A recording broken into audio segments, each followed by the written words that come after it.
깎아지른 듯한 한 절벽. 그 절벽들 사이에서 자신을 쫓아오는 사람들을 베어내는 한 남자. 의천맹 소속 살수였던 천하진은 무슨 이유로 도망가고 있는 걸까요? 수많은 사람들은 각자의 무기를 들고 하진을 공격하는데 뛰어난 무공을 지닌 하진은 손쉽게 그들을 베어냅니다. 심지어는 다같이 협공한 사람들을 놀라게 하는데 그들의 검 위에 균형을 잡고 서있기까지 하네요. 그리고는 더 볼 것도 없다는 듯이 다시 검을 휘두르는데 순식간에 쫓아오는 모든 이들을 베어냈습니다. 하지만 사랑이라 불리는 하진을 쫓아오는 수많은 이들. 하진은 쉴 새 없이 많은 사람들을 상대해야만 했죠. 그렇게 낮이 지나고 협곡에는 밤이 찾아오는데요. 협곡에는 온몸에 피를 묻힌 채 걸어가는 하진이 있었습니다. 하진은 기력을 다했는지 피를 토하며 쓰러지는데 그럼에도 그는 다시금 뛰어가기 시작하죠. 조금만 더 가면 자신의 안가에 도착해 기력을 회복하리라 마음먹습니다. 그때 하진을 덮쳐오는 검은색 인형.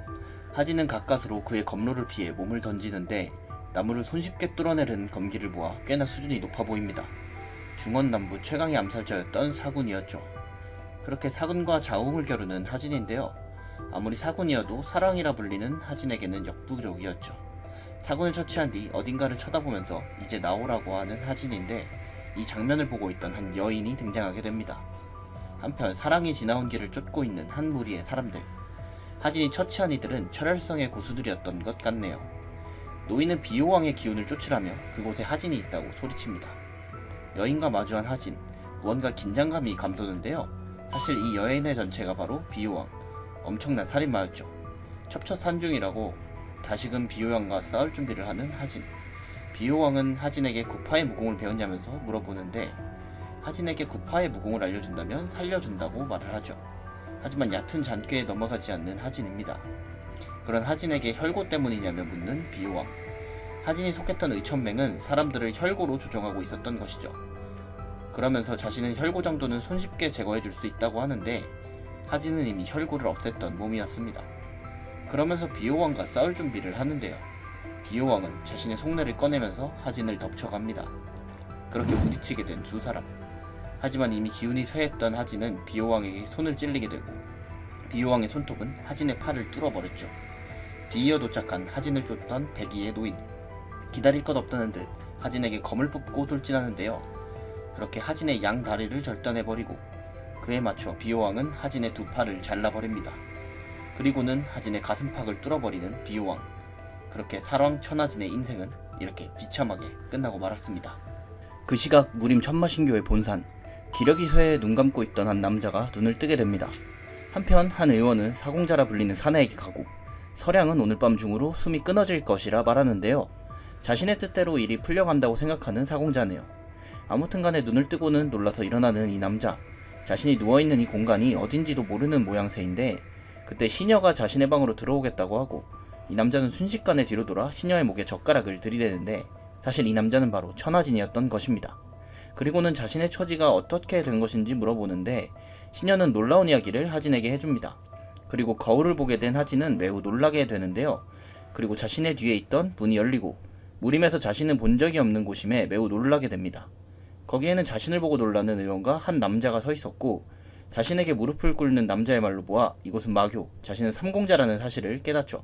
한편 마교의 본관, 천마의 처소, 삼공자를 보고 온 호법은 천마를 찾아가는데 천마에게 삼공자가 깨어났다는 말을 합니다. 천마는 자신의 폐관이 끝나는 석 달 뒤까지 그 어떤 보고도 올리지 말라고 하네요. 호법은 그저 알았다고 하며 대전을 나가게 됩니다. 천마신교는 수천 년의 무림 역사에서도 최악의 무력 집단이었는데 그 중에서도 천마는 역병과 전쟁 이상으로 취급받고 있었죠. 하진은 그런 마교의 서량으로 다시 새로운 삶을 살게 된 것입니다. 마교를 벗어나려는 생각을 하는 서량인데 자신의 몸 상태는 매우 끔찍한 수준이었습니다. 몸 상태를 살펴보고자 가부좌를 틀고 왔는 서량. 기경팔맥이 엉켜있는 것을 보고는 다시금 무공을 쌓기로 하는데 자신의 무해공으로 몸 안의 탁기를 없애기 시작합니다. 그렇게 다시 자신의 실력을 되찾고 있는 서량이었죠. 한편 자신이 있는 이곳은 굉장히 조용했는데 자신을 찾는 이라고는 의원들이거나 저번에 봤던 시녀 앵화를 제외한다면 아무도 없었습니다. 전생의 서량은 매우 쓰레기였다는 것을 실감하네요. 그렇게 마교에서 다시 태어난 지 석 달이 지나고 그간 단련을 통해 몸 상태를 끌어올린 서량. 이제는 연무장이 남아나지 않을 정도였습니다. 하지만 서량은 이곳을 벗어나 자유를 되찾고 싶은 마음뿐이었죠. 그때 밖에서 자신을 찾는 듯한 소리가 들리고 앵화가 막아서 보는데 무언가 때리는 소리가 들립니다. 그리고는 문을 열고 들어오는 한 여인인데 자신과 꽤나 가까운 사이로 보이는 듯한데요. 대체 무슨 상황인지 모르는 서량은 자리를 피하려고 합니다. 하지만 나가려는 서량의 앞을 막아서는 누군가, 여자가 데려온 무사들로 보이는 거구들이 막아서는데요. 힘으로 이곳을 벗어나는 것은 불가능하다고 생각한 서량. 환복하고 오겠다면서 우선 자리를 피하는 데 성공합니다. 밖으로 나온 서량은 앵화에게 기억을 잃었다며 여자에 대해 묻고, 여인은 적사가의 자제 홍여린으로 사공자의 여동생이라는 걸 알게 됩니다. 그리고 서량은 뺨을 맞은 앵화를 걱정해주는데 평소와는 다른 서량의 태도에 정말 미친 걸로 생각하는 앵화입니다. 아무튼 다시 방으로 들어온 서량, 평소와는 다른 모습에 이상하게 생각하는 홍여린입니다. 그리고는 자신들이 맺었던 계약서를 꺼내는데요. 이상하리 많지 많은 빚이 서량에게 쌓여 있었죠. 계약서를 보고서는 사공자의 계략임을 깨닫는 서량, 어린 것들이 역겨운 짓거리들을 한다고 생각하고는 홍여린이 쓰자고 하는 각서를 쓰자고 하는 서량인데, 그리고는 함부로 입을 놀리면서 나가는 홍여린, 그런 여린에게 참지 못하고 한마디 뱉어버리는 서량입니다. 그리고는 호위대장을 불러오라고 하는데요.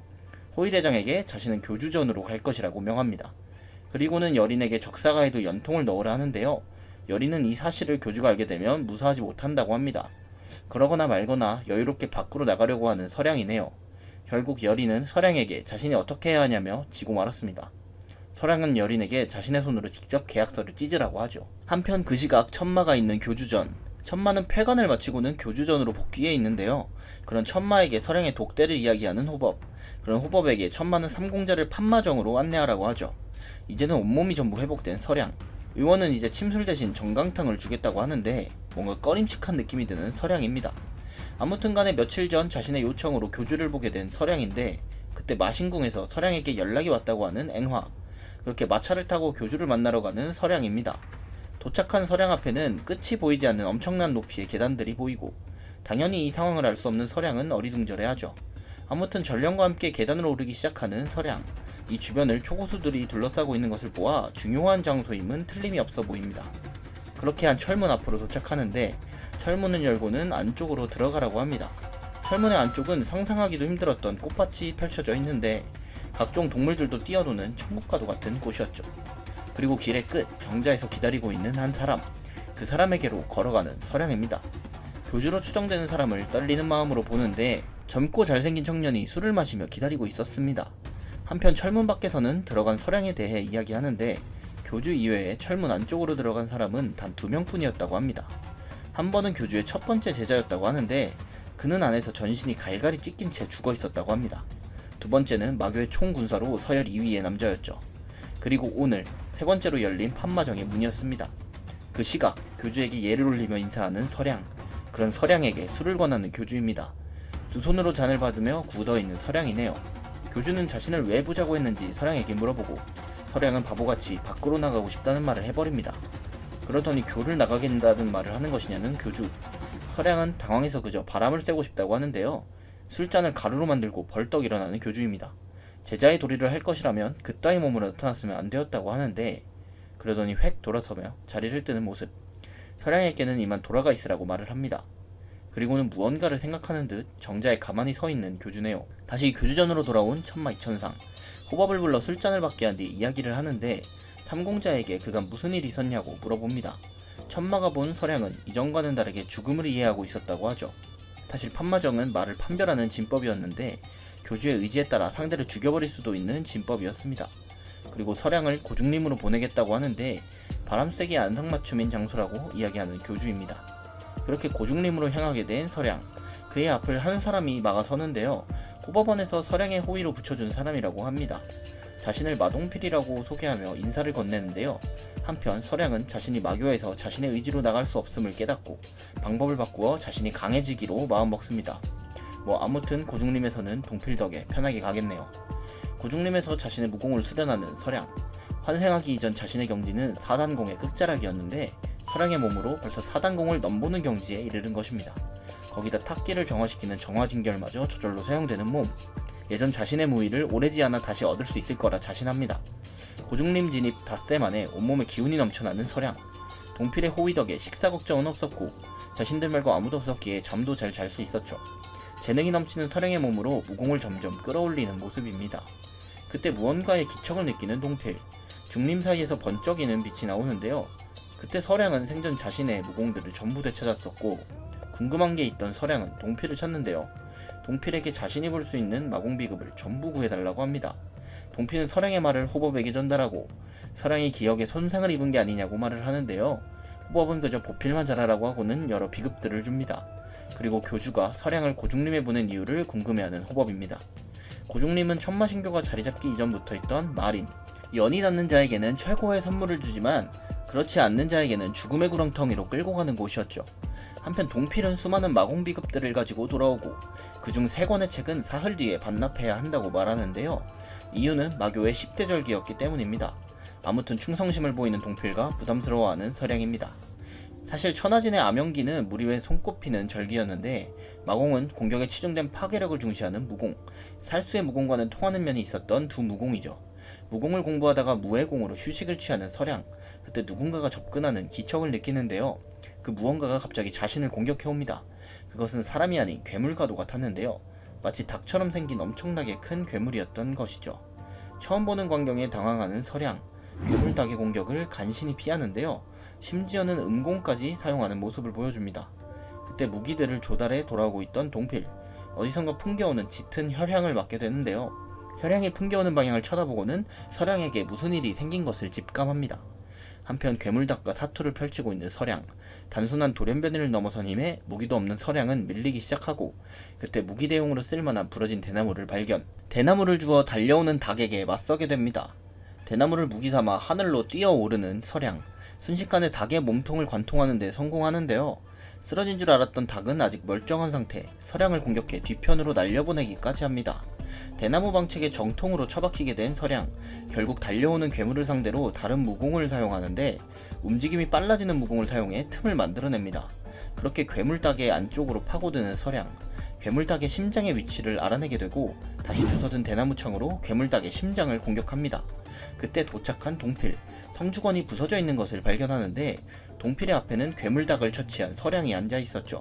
괴물닭의 이름은 창부라고 하는 동필입니다. 표범에 준하는 위험도의 창부를 별다른 상처 없이 처치한 서량, 덤덤하게 자신이 저녁을 차리겠다고 하는 서량입니다. 그리고는 동필에게 고중림에 대해 설명하라고 하죠. 고중림은 사실 연기가 가득한 대나무 숲이었고 그저 튼튼하게 자라는 것뿐 아니라 그 이상의 힘을 품는다고 하는데 마교의 마단의 절반 이상이 고중림의 대나무로 만든다고 합니다. 또한 그 안쪽은 절정의 고수를 상대할 만한 영물들도 나온다고 하는데요. 그래서 진법을 쳐놓은 성주권에서 기거하고 있던 두 사람이었습니다. 이미 진법의 유무마저 파악하고 있던 서량, 동필은 서량의 기이함을 생각하면서 대단한 사람이라고 생각하고 자신이 모르는 무언가가 있다고 생각하게 되죠. 한편 서량은 자신의 무공과 마공을 결합시키려 하고 그렇게 더욱 강해지는 방법을 터득하고 있었습니다. 혼자서 방에 들어가 무공을 연구한 지 열흘이 지나고 열흘 동안 새로운 마공을 만들어내게 된 서량, 결국 자신이 원하는 대로 강해지게 되었네요. 새로운 암영진마공을 창안해내는데 성공하는 모습입니다. 조용한 고중림, 쿵쿵대는 소리가 울려 퍼지고 화가 잔뜩 나서 달려오는 고릴라 괴물, 그런 괴물을 단칼에 베어버리는 동필입니다. 그리고 서량에게 오늘은 이만 돌아가는 게 어떻냐고 하는데 고릴라 괴물인 성성이 때가 오고 있었기 때문이죠. 하지만 새 마공을 완성하기 위해 성성이 때를 상대하려는 서량, 암영진 마공을 사용해 성성이 때를 상대하는데요. 그 시각 호법의 고고를 듣는 천마교주, 삼공자에게 다른 마공 비급을 건네준 사실을 눈치채는데 호법은 즉시 천마에게 엎드리며 용서를 구하고 교주는 호법의 선택을 존중한다는 말을 합니다. 한편 동필과 함께 성성이를 사냥하고 있는 서량, 그저 암영진마공의 성취만을 생각하고 있는 듯한데요. 그때 성성이와는 다른 무언가가 동필에게 돌진하고 순식간에 동필을 뒷발로 차버리는데요. 동필을 쓰러뜨린 뒤 서량에게 다가오는 괴물, 절대 방심해서는 안 될 괴물이라고 생각하는 서량인데 처음부터 전력을 다해 상대할 생각을 합니다. 그렇게 말괴물과 전력으로 부딪히는 서량, 힘을 못 견디고 뒤쪽 대나무 숲에 처박히는데요. 생각보다도 더 강했던 말괴물의 힘에 놀라고 자신의 오른팔이 부러져 있는 걸 확인하고는 더욱 놀라게 됩니다. 그런 서량을 공격하는 말괴물, 위기의 순간 누군가가 말괴물에게 검을 던지며 막는데 바로 쓰러졌었던 동필이 서량을 위해 주의를 분산시킨 것이죠. 그렇게 죽어라 달려서 도망가는 동필, 만들어두었던 함정 위로 높게 뛰어오르는데 짐승답게 아무 생각 없이 따라오다가 함정에 빠지는 말, 안에 있던 죽창에 몸이 꽂힌 채 쓰러지게 됩니다. 함정을 살피면서 한숨을 몰아쉬는 동필인데요. 함정을 빠져나오면서 다시 동필을 공격하는 말괴물, 그렇게 동필은 죽음의 위협을 느끼는데요. 그 순간 검을 가지고 온 서량이 말의 목을 베어버립니다. 다시 한번 동필의 목숨을 구해주는 서량이네요. 8개월 후 천마신교의 호법원 1조장 이군성은 잠시 쉬고 있었는데 이조장 기양과 대화를 나누기 시작합니다. 그리고는 사공자의 출신인 마검가에 대해 이야기하는데 교주가 더 이상의 제자를 들이지는 않을 것이라 말하며 무공을 잃은 삼공자의 자리가 위태로울 것이라 말하는데요. 군성은 때문에 동필을 같이 보낸 것이라며 말을 아낍니다. 그때 누군가가 호법원에 왔다고 하는데 이들이 얼굴을 보자 반가워하는 이의 정체는 바로 서량과 함께 있던 동필이었던 것입니다. 동필에게서 뿜어져 나오는 살기를 느끼는 두 사람. 동필은 부탁한 약초를 받아 다시 길을 떠나는데요.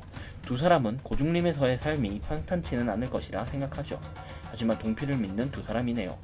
한편 약초를 구해 다시 고중림으로 돌아가는 동필인데 중림 사이에서 무언가의 기척을 느끼고 괴물이 나온다면 단칼에 베어버리려 준비를 하는데요. 기척의 정체는 바로 서량이었죠. 괴물말인 녹촉을 사냥에 끌고 오고 있는 서량. 이제는 혼자서도 녹촉을 무리 없이 사냥할 정도의 실력을 얻은 서량입니다. 서량은 동필에게 이제는 시간이 부족하다고 하는데 이곳에 농축된 연기 때문이라고 말하는데요. 부러졌던 팔이 일주일 만에 나았다고 하는 서량. 짧으면 2달 안에 연기가 가득 차 몸이 터질 것이라고 합니다. 그리고는 바람 쐬기 좋은 것이었다며 나갈 준비를 해야 한다고 하는데 고중림의 신부로 들어갈 준비를 합니다. 그렇게 밤이 깊어가는 성주건이네요. 한편 그 시각 막연의 다른 전각, 사공자는 목욕을 하고 있었는데요. 교주에게서 서량이 고중림으로 향한 걸 들은 사공자. 교주는 제자들끼리 차가운 칼을 겨누고 있음에도 신경 쓰지 않는 모습. 그런 교주의 입에서 서량의 이야기가 흘러나오고 이에 서량을 처치할 계략을 짜려고 하는 사공자입니다. 동필은 서량에게 자신이 구해온 약초를 내놓고 제탁초의 사용처가 궁금했지만 그저 쓸 데가 있다고 하는 서량. 다시 구해올 수 있냐는 말에 동필은 어렵다며 설명을 하는데 전강탕에 제탁초가 들어간다는 말을 들은 서량. 자신이 3달 동안 먹었던 게 전강탕이라는 걸 떠올리고 이는 피폐해진 몸에는 치명적이라는 걸 생각했죠. 그리고 자신이 맞았던 침에 대해서도 묻는데 동필은 역시 침에 대해서도 알고 있었고 역시 의원에 대해 뭔가 의구심이 드는 서량입니다. 그리고는 이래 배후에 사공자가 있음을 눈치채는데요. 그때 사공자 역시 몸이 좋아진 서량을 의아해하고 자신의 수하로 보이는 의원에게 사람을 모으라고 하는데 무언가 서량에게 칼을 보이려고 하는 것임은 불명하네요. 한편 고중림의 심층부로 향하겠다고 하는 서량. 그런 서량을 막아보는 동필인데요. 서량은 자신에게는 재주가 있다면서 나가는데 동필은 입구에서 서량의 앞을 막아서고 결국 고중림의 심층부 입구까지 동행하게 된 동필입니다. 그렇게 연기가 가득한 고중림 심층부에 도착하는데 악취를 맡고는 무언가를 발견하는 동필. 괴물들의 시체가 주변에 쌓여 있었는데요.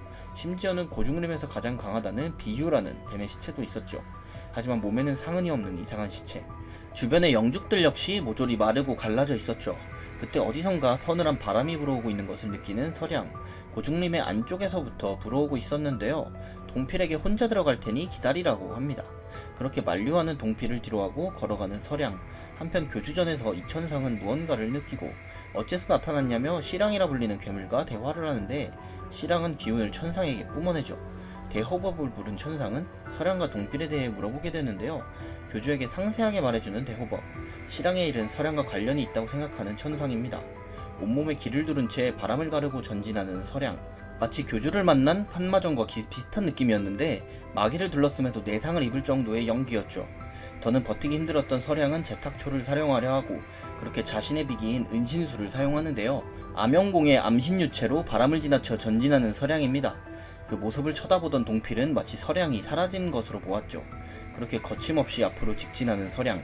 돌부에라도 걸린 듯 넘어지게 되는데요. 임신유체 상태에서 돌부리에 걸릴 리가 없는 서량 살펴보는데 앙큼하게 귀여운 여우 한 마리를 보게 됩니다. 고중림의 심층부에서 세상 모르고 자고 있는 이 녀석. 그리고 마침내 서량의 앞에 영죽들이 모이고 그 영죽들의 손을 대보는 서량인데요. 엄청난 연기를 느낄 수 있는 서량입니다. 영죽 하나만 가져가기 아까워하는 서량. 죽순을 발견하고 아쉬운 대로 죽순이라도 냅다 뽑으려고 하는데 그 힘을 줘 죽순을 땅에서 뽑는 그 순간 자고 있던 귀여운 여우가 눈을 뜨게 됩니다. 생각 없이 죽순 먹방을 찍고 있는 서량. 이제는 영죽을 가져갈 생각을 하는데 우선 검으로 내려쳐보는 서량인데요. 힘을 줘 내려침에도 전혀 미동이 없는 영죽. 아무리 베어내려고 해도 벨 수가 없었는데요. 기필코 베어내겠다면서 마공을 시전하는 서량. 순식간에 영죽의 마공으로 검을 휘두르는데 그렇게 깔끔하게 잘려나가는 영죽입니다. 영죽의 강도를 보고는 무기로 써도 되겠다고 할 정도네요. 그때 영죽을 살펴보는 서량의 옆에 도착한 여우. 기척 없이 다가온 여우에 놀란 서량입니다. 귀여워서 만지려다가 물린 건 비밀이고요. 아무튼 영죽을 들고 동필에게 돌아온 서량. 잘려진 단면을 보고는 서량의 경지를 가늠하는 동필입니다.